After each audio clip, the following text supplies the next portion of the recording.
कॉलेजमध्ये असताना माझी एका मुलीशी मैत्री झाली. त्या मुलीबद्दल खूप लोकापवाद होते. माझ्या आईच्या मैत्रिणी तिला सांगायच्या, तुमच्या मुलीला सांभाळा, तिची मैत्री सोडायला सांगा, ती बिघडेल. माझी आई त्यांना म्हणाली होती, मला माझ्या मुलीची खात्री आहे, ती मैत्रिणीला सुधारेल, ती बिघडणार नाही.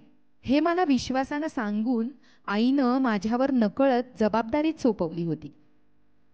माझे आई वडील कुठे गेले होते हे सगळं शिकायला? त्यांनी पालक शिक्षणाचा कुठलाही कोर्स केला नव्हता. पण मुलांवरच्या प्रेमाने आणि स्वतःच्या विचारशक्तीने त्यांनी आपले मार्ग शोधले होते.